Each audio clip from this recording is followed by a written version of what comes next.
Hello and welcome to this short video to introduce you to the computer-based examinations for F5 Performance Management. In this video we will briefly look at the structure of the computer-based exam for F5 so that you become familiar with this new format. However, the main focus is to take a more in-depth look at constructed response questions and the tools provided in a computer-based exam and think about how these tools may be used in F5. We then want to take a look at the resources available to help you prepare for your F5 computer-based exam. So let's begin with the structure of the F5 computer-based exam. Among the resources that are available, which will be mentioned at the end of the video, there is a full F5 specimen exam. You should look at this to see the exam format. However, the F5 exam consists of 3 sections, A, B and C. In section A there are 15 objective test questions, each worth 2 marks. Section B contains 3 cases worth 10 marks each. Each case comprises of a business scenario and 5 objective test questions, each worth 2 marks.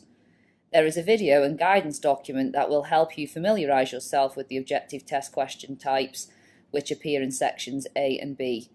Section C contains longer constructed response questions, and in F5 there are 2 constructed response questions, each worth 20 marks. The rest of this video will focus mainly on these constructed response questions, as these are likely to be a little different from subject to subject. On that basis then, let's look at the constructed response questions in F5 in more detail. First of all, what do we mean by the term constructed response? Well, unlike objective test questions which have a specific way of being answered, like multiple choice or fill in the blank, etc., constructed response questions give you the opportunity to construct your own answer. In F5, as already mentioned, there will be 2 constructed response questions. Each will contain a business scenario, and in F5 these questions could include one requirement worth 20 marks or several requirements which are worth differing marks but total 20 marks overall. These questions have the same requirements as you would get in a paper exam, but the method of answering is different. The F5 computer-based exam will present you with either a spreadsheet or word processing tool to provide your answer. This is essentially the equivalent of the blank answer book you get in a paper exam. It is worth noting that these questions are looking to test your ability to answer the question and are not testing your computer skills. These questions are also human marked. Let's look at a quick example of how both tools can be used in one constructed response question, and later we can consider some of the functionality and how you can use these tools in the F5 exam. This is an example of how a spreadsheet could be presented to you in the exam. Note that on the left-hand side of the screen you have the business scenario, and on the right-hand side of the screen are some requirements and a spreadsheet response box. This is a question from the risk and uncertainty section of the syllabus, and the requirements are mainly calculative, so a spreadsheet has been given to enable a profit table to be constructed, and so on. It is worth mentioning that you could be asked to write a narrative answer in a spreadsheet. This might occur if the narrative requires discussion of your calculations, and it will save you moving back and forth between 2 screens. If you look at the slide, requirement C asks you for an explanation of maxi-min, and for you to use the profit table in A to make a decision using maxi-min. It was better to have all these requirements together, as you needed the profit table to answer them. This is an example of how a word processing question could be presented to you in the exam. Note that on the left-hand side of the screen you still have the same business scenario, and on the right-hand side of the screen is a new requirement and a word processing response box. The requirement here is purely discursive, hence the presentation of the word processing tool to enable your answer to be typed in. For this one constructed response question, we have used both the spreadsheet and the word processing tool. In your exam, the constructed response could be like this, a combination of the tools, where some requirements are on a spreadsheet and some are done with word processing. Or the requirements could just use one of the tools only. It depends on what topics are being examined. Before we look in detail at the functionality of the spreadsheet and the word processing tools, let's just pick up on some general points about these tools. In the bottom left-hand corner of the screen there is a button that says Help/Formula Sheet. If you click on this, it will bring up a window which will contain 3 tabs. On the slide here is an example of the information you will see if you click on each tab. The first tab gives you some exam instructions. The example has been taken from the specimen exam, however you will receive different instructions in a live exam. The second tab gives you the formulae sheet for F5. The third tab gives you some guidance on how to use and interact with the constructed response questions, and you can see from the example on the slide that there are links you can click on to take you to specific parts of the document.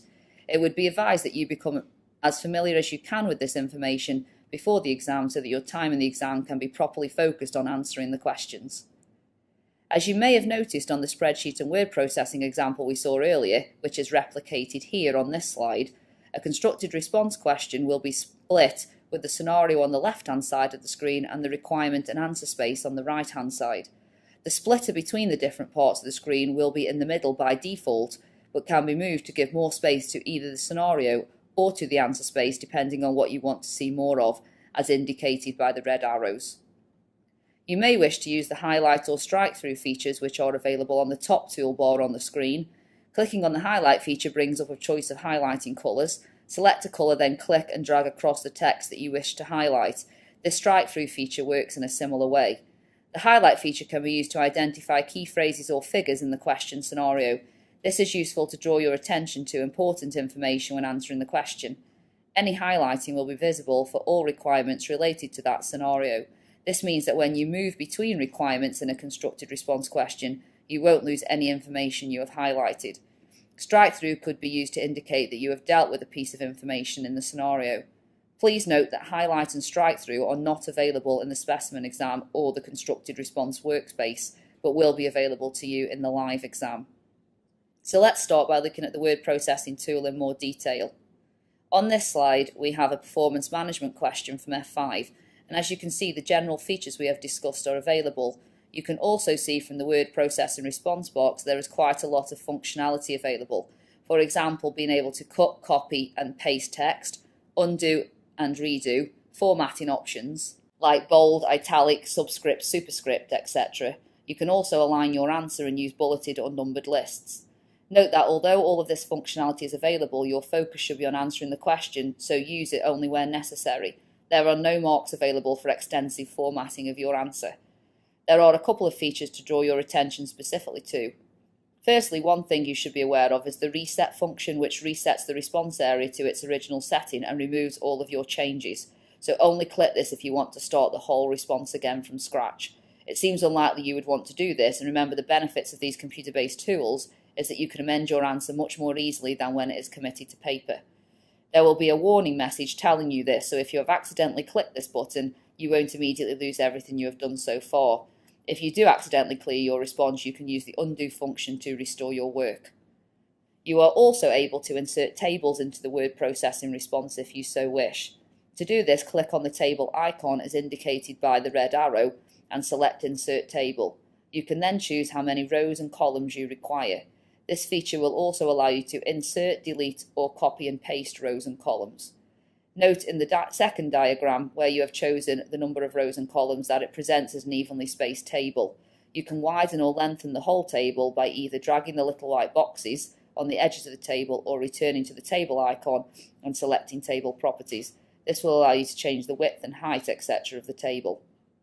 However, if you wish to resize the cells in the table, an easy way to do that is to type into them and the cells will automatically resize to accommodate your text, as we can see in the final example on the slide. Again, there are a lot of features available with tables, but there is no need for them to be overcomplicated. Again, the focus is on the content of your answer, not how you are presenting it. Let's think about how to answer this performance management question. It is asking about assessing the financial performance of the company given the information in the scenario. One of the benefits of this word processing tool is that you can jot your plan in the response box and use your plan as the basis of your answer. Let me show you what I mean. This is my plan. The question is asking for an assessment of financial performance. We were given 2 years' information, so we want to look at the change that has occurred between those years and comment. The scenario gives us other information which we need to factor into our assessment. As you can see, I've made a note of those in my plan. I've then listed out all the financial figures given in the scenario, as I'm going to have to address each in turn, and for return on assets, I've also noted that they have been reducing investment. Let me show you what I would do next. I would use a list of items as the basis for a series of headings for my answer. As you can see, I've made sales a heading and started to type my answer underneath. As for the paper exams, you should still write your answer as full sentences. Using your plan as a basis of your answer will save you time and avoid lots of crossing out.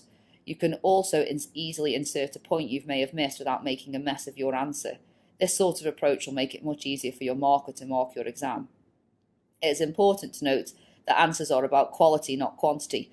Think about what I have started writing under sales. There are up to 3 marks just in the first 3 sentences. I've analysed movement in 2 areas and drawn a connection. This is important as you should not stress about how fast you can type. It is more important to think about what you are writing, not how much you are writing. Let's now look at the Spreadsheet tool in more detail. The response area will typically be blank to start with, so the presentation and layout of your answer is up to you. However, you need to ensure the marker can follow your answer, so you need to use headings, referencing workings, etc. The Spreadsheet tool has been designed specially for these exams, so it may not be identical to other spreadsheet packages that you might have used. It has a lot of functionality, so it is important you familiarise yourself with how it works. There is a lot of useful guidance in the CR help we mentioned earlier. Again, like with word processing, you can cut, copy and paste, apply formatting, undo and redo, drag the columns and rows. Formatting cells can be done by clicking on the Format tab at the top of the toolbar or by right-clicking with your mouse in a cell. Once more, try not to get overcomplicated with your formatting in the exam. Remember, it is the content of your answer that is important. As for the word processing response area, there is a reset option which resets your response area. Be careful that you only choose this when you want to clear all of your changes. Let's look at this question. It is a make or buy question, and part A is asking us to determine whether the company should continue to make internally or buy in from an external supplier. Our answer needs to compare the cost of doing both.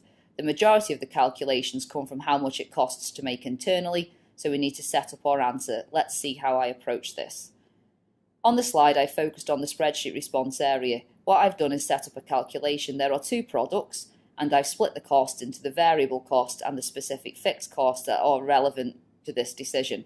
I can then start to populate it. There are different ways you may wish to do this. You could put your calculation directly into the cell, as I've done here. When your exam is marked, the marker will be able to see the formulas behind your calculations, see the toolbar above the column headings.